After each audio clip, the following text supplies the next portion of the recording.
My dear student, আৰু এটা নতুন ভিডিঅ'লৈ মই তোমালোকক সকলোকে স্বাগতম জনাইছোঁ। ছাত্ৰ-ছাত্ৰীসকল, এই ভিডিঅ'টোৰ জৰিয়তে আমি শিকিবলৈ গৈ আছোঁ past tenseৰ বিষয়ে। past tenseৰ এটা ভাগ past indefinite tenseৰ বিষয়ে শিকিবলৈ গৈ আছোঁ। তো আগতে মই টেন্সৰ ওপৰত বহুত কিটা ভিডিঅ' বনাইছোঁ বেলেগ টেন্সৰ ওপৰত। তো সেইকেইটা যদি তোমালোকে চাব বিচাৰা তেতিয়াহ'লে মোৰ চেনেলৰ ভিডিঅ' প্লেলিষ্টত গৈ চাব পাৰিবা। তো আজি আমি শিকিবলৈ গৈ আছোঁ past indefinite tenseৰ বিষয়ে। তো তোমালোকে ধুনীয়াকৈ ভিডিঅ'টো শেষলৈকে চাই থাকা। তো চোৱা, মই লিখি লৈছোঁ past indefinite tense, past indefinite tense। তো প্ৰথমতে আমাৰ মনলৈ এইটোৱে কুৱেশ্যন আহিব পাৰে আৰু আহিব, সেইটো হৈছে past indefinite tense কাক বোলে বা past indefinite tense বুলিলে আমি কি বুজো, সেইটোৱে আমি প্ৰথমতে জানা দৰকাৰ। তো চোৱা, কোনো এটা কাম অতীত কালত হৈছিল বুজালে বা আগতে হৈছিল বুজালে তাকে past indefinite tense বোলে।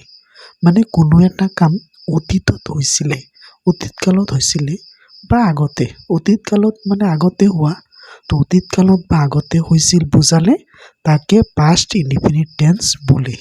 ঠিক আছে, তাৰপিছত চোৱা, past indefinite tenseৰ be verb নাই। past indefinite tense যিটো আছে তাত কি নাই, be verb নাই।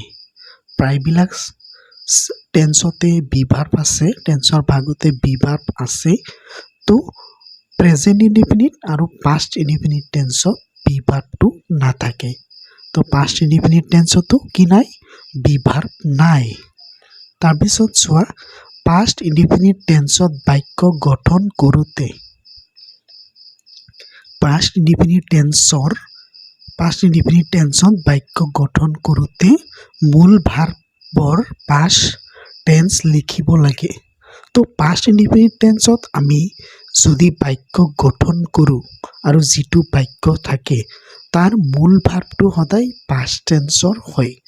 ভাৰ্বৰ তিনিটা ফৰ্ম থাকে, প্ৰেজেণ্ট, পাষ্ট আৰু পাষ্ট পাৰ্টিচিপল। তো ভাৰ্বৰ যিটো পাষ্ট ফৰ্ম হয় সেইটোৱে past indefinite tenseৰ বাক্যত থাকে। ঠিক আছে,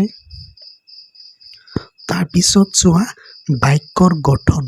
তো past indefinite tenseত বাক্য গঠন কৰাৰ ষ্ট্ৰাকচাৰটো কি হ'ব, কেনেকৈ গঠন কৰিব লাগে। তো চোৱা, ছাবজেক্ট প্লাছ মূল ভাৰ্বৰ past tense। প্ৰথমতে ছাবজেক্ট লিখিব লাগিব, তাৰপিছত মূল ভাৰ্বৰ past tense লিখিব লাগিব, তাৰপিছত অবজেক্ট যি থাকে, মানে প্ৰথমতে ছাবজেক্ট তাৰপিছত মূল ভাৰ্বৰ past tense, পিছতহে যি লিখা আৰু অবজেক্ট লিখা, কমপ্লিমেণ্ট লিখা, কি লিখা লিখিবা। তো কেইটামান এক্সাম্পল চালে আৰু আমাৰ সুন্দৰভাৱে ক্লিয়াৰ হ'ব। তো চোৱা, কেইটামান এক্সাম্পল লওঁ আমি। এক নম্বৰটো চোৱা, তাই যোৱাকালি স্কুল গৈছিল। মানে এইটো আগত হৈ গৈছে, অতীতত মানে আগত হৈ গৈছে, যোৱাকালি। এতিয়াৰ লগত কোনো ৰিলেশ্যন নাই, ফিউচাৰৰ লগততো কোনো ৰিলেশ্যন নাই।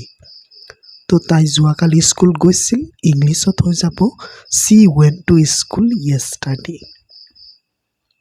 ২ নম্বৰটো চোৱা, মই নগাঁও গৈছিলোঁ। মই গৈছিলোঁ, আগতে গৈছিলোঁ, অতীতত হৈ গৈছে ঘটনাটো। তো ইংলিছত এইটো হৈ যাব I went to নগাঁও।